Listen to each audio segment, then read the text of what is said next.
पीछे हटो, जान बचाओ।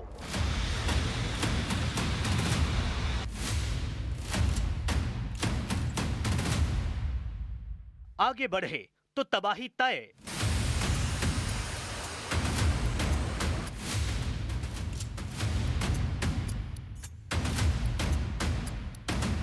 जमीन छोड़ो, जान बचाओ।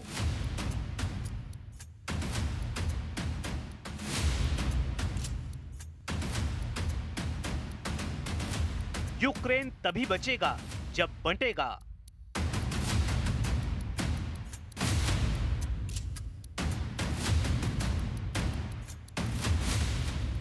विश्व युद्ध का ट्रंप फॉर्मूला लागू।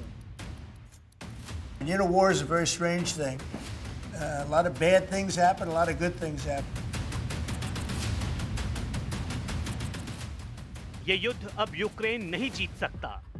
युद्ध में या तो यूक्रेन पूरी तरह तबाह होगा या फिर पुतिन जितनी जमीन मांग रहे हैं वो ज़ेलेंस्की को देनी होगी। ये दावा किसी और का नहीं, प्रेसिडेंट ट्रंप का है। ट्रंप ने पूरी तरह सरेंडर कर दिया है। ट्रंप बार बार यही बात ज़ेलेंस्की को समझा रहे हैं। ट्रंप ने ज़ेलेंस्की को जल्द से जल्द मान जाने की चेतावनी दी है। व्हाइट हाउस में ज़ेलेंस्की को फटकार लगाते हुए ट्रंप ने युद्ध खत्म करने की सलाह दी है, मगर ज़ेलेंस्की जिद छोड़ने को तैयार नहीं। ज़ेलेंस्की ने यूक्रेन की 1 इंच जमीन पुतिन को देने से इनकार कर दिया है, जिसके बाद से लड़ाई भयानक दौर में पहुंच गई है। यूक्रेन ने रूस पर जबरदस्त हमला किया है। यूक्रेन ने रूस के पावर हाउस जलाने शुरू कर दिए हैं। रूस के ओरेनबर्ग में गैस प्लांट पर यूक्रेन ने भीषण ड्रोन हमला किया है। ड्रोन धमाकों से गैस प्लांट तबाह हो गया है। ओरेनबर्ग गैस केमिकल कॉम्प्लेक्स की तबाही को पुतिन के लिए बड़ा झटका बताया जा रहा है। हालांकि रूस के रक्षा मंत्रालय ने दावा किया कि यूक्रेन के 45 ड्रोन मार गिराए गए हैं। इनमें से 12 सामरा और 11 सारातोव में गिराए गए हैं। यूक्रेन पर ड्रोन हमले के पलटवार में रूस ने गाइडेड एरियल बम के धमाके किए हैं। रूस ने खार्किव में भारी तबाही मचाई। वहीं प्रेसिडेंट ज़ेलेंस्की ने ऐलान किया कि रूस की रिफाइनरी पर हमले तेज कर दिए गए हैं। पुतिन को जल्द असलियत का एहसास कराया जाएगा। Ми говорили з головкомом Олександром Сирським, в тому числі щодо нашої далекобійності, є збільшення і по відстані, і по влучності наших далекобійних санкцій проти Росії. Фактично кожні день-два є ураження російської нафтопереробки, і це працює на повернення Росії до реальності. ट्रंप से मुलाकात के बाद ज़ेलेंस्की का जोश हाई है। उन्होंने व्हाइट हाउस विजिट को बेहद कामयाब भी बताया है। जिस मुलाकात में ज़ेलेंस्की को ट्रंप से टॉमहॉक मिसाइलें नहीं मिलने की वजह से फिजूल कहा जा रहा है, उसे मिस्टर प्रेसिडेंट ने सफल क्यों कहा है, इसकी वजह सामने आई है। उसे जाने, लेकिन पहले दोनों लीडर की बातों का फर्क समझिए। ज़ेलेंस्की से मिलने के बाद ट्रंप ने युद्ध में यूक्रेन की हार की भविष्यवाणी कर दी है। ट्रंप ने ये तक कहा कि दोनों देश जिन मोर्चों पर कब्जा जमा चुके हैं वहां से वापस लौट जाएं और युद्ध खत्म करें। Let it be cut the way it is. It's cut up right now. I think 78% of the land is already taken by Russia. You leave it the way it is right now. They can negotiate something later on down the line.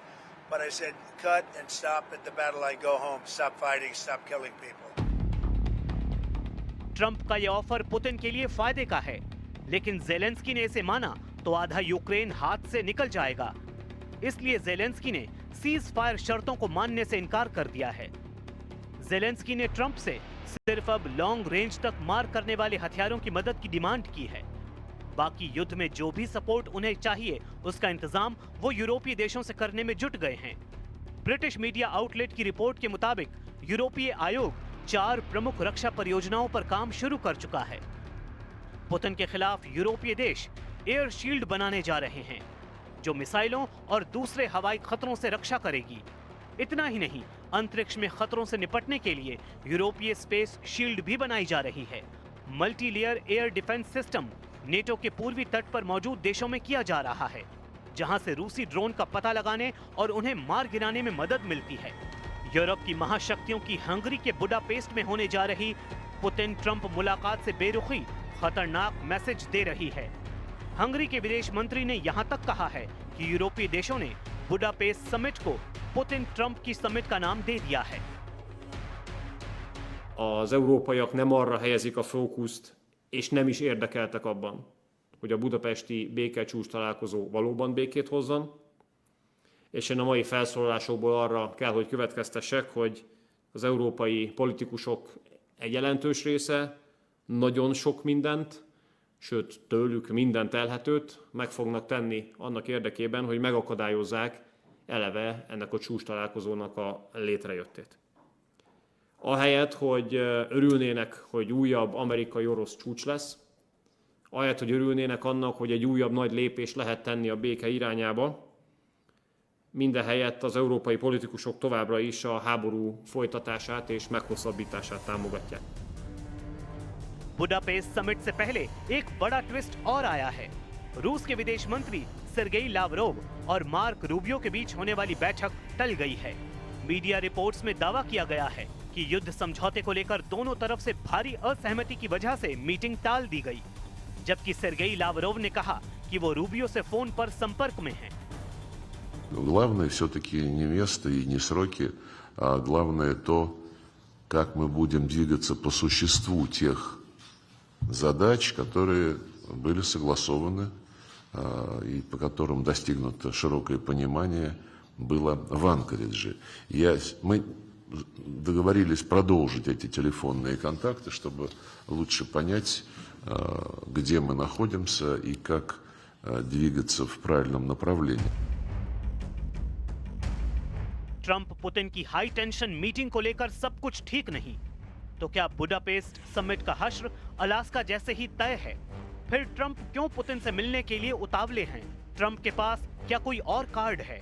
Ukraine रूस युद्ध में Britain का role क्या अब सबसे अहम होने वाला है? यूके के डिफेंस सेक्रेटरी जॉन हेली ने कहा कि ब्रिटेन यूक्रेन में अपने सैनिकों की तैनाती में 100 मिलियन यूरो से ज्यादा खर्च करने जा रहा है। यूके और फ्रांस की अगुवाई में 30 से ज्यादा देशों के गठबंधन फोर्स यूक्रेन को युद्ध में जिताने और पुतिन को सीज फायर के लिए मजबूर करने जा रही है।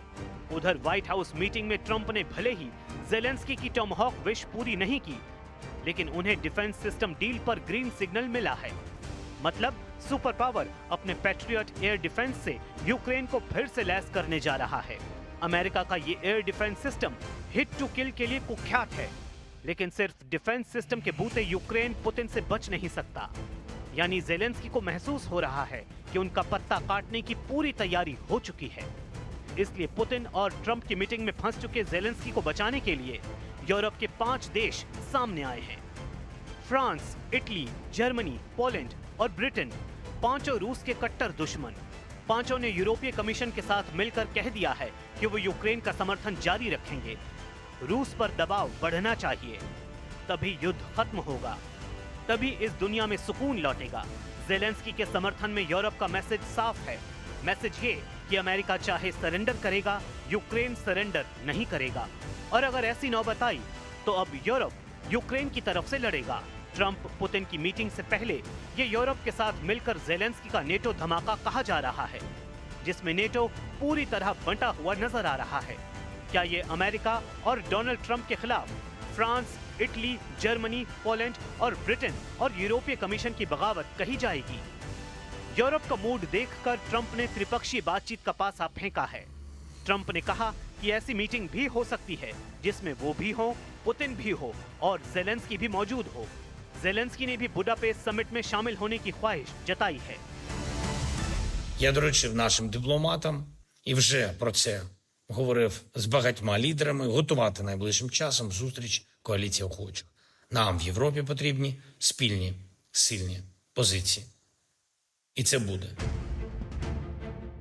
यूक्रेन युद्ध में पुतिन की फोर्स इस वक्त बुलंदी पर है। बुलंदी के मायने कि पूर्वी यूक्रेन के ज्यादातर इलाकों पर रूस की फौज का कब्जा है। दक्षिण में क्राइमिया और मारियुपोल पहले ही पुतिन के पास हैं, और डॉनबास में लुहांस्क और डोनेस्क के बड़े इलाकों को वापस हासिल करना अब जेलेंस्की के बस की बात नहीं रही। वो अब खार्किव और सुमय को बचाने में लगे हुए हैं, जबकि ज़पोरिज़िया और ओडेसा में पुतिन के हमलों ने बता दिया है कि रूस का टारगेट क्या है। पुतिन के टारगेट पर पश्चिमी यूक्रेन की तरफ 4 बड़े सेंटर हैं। पहला है खार्किव, दूसरा है सुमय, तीसरा है डोनेस्क और चौथा है निप्रो नदी के किनारे पर ज़पोरिज़िया। इन चारों शहरों के आसपास बहुत बड़ी जंग चल रही है और ज़ेलेंस्की जानते हैं कि अगर इनमें से एक भी मोर्चे पर वो हारे तो पुतिन के कब्जे में 50% यूक्रेन आने में बिल्कुल देर नहीं लगेगी। पुतिन ने 2022 में यूक्रेन में युद्ध शुरू किया, तब उनका सबसे बड़ा लक्ष्य था क्राइमिया को रूस के मेनलैंड यानी मुख्य भूमि से जोड़ना। इसके लिए खैरसोन और मारियुपोल पर कब्जा करना जरूरी था।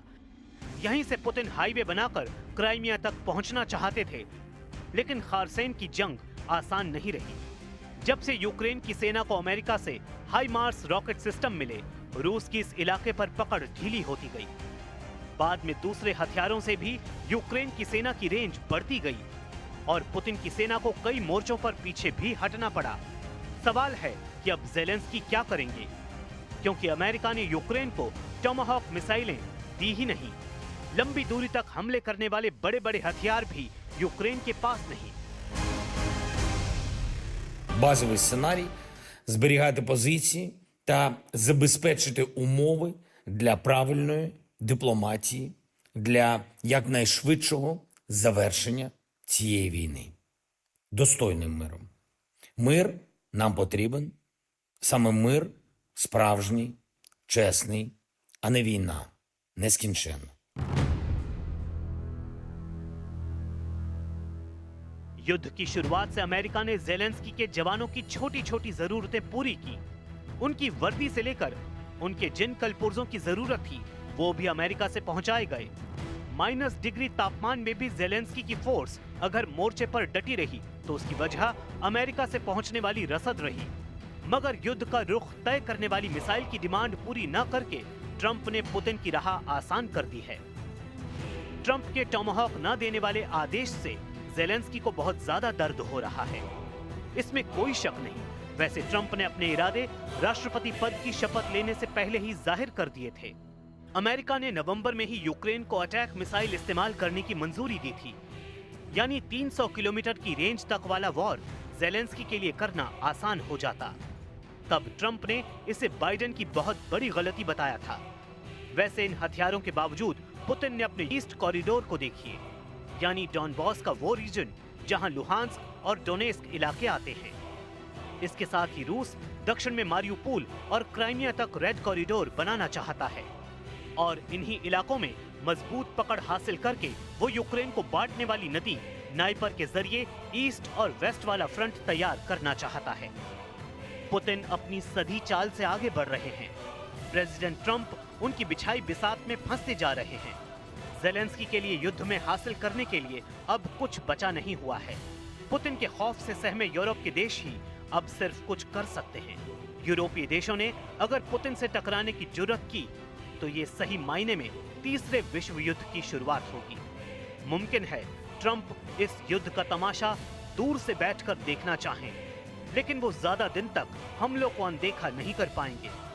जैसे दूसरे विश्व युद्ध में अमेरिका खुद को शामिल होने से बचा नहीं पाया था।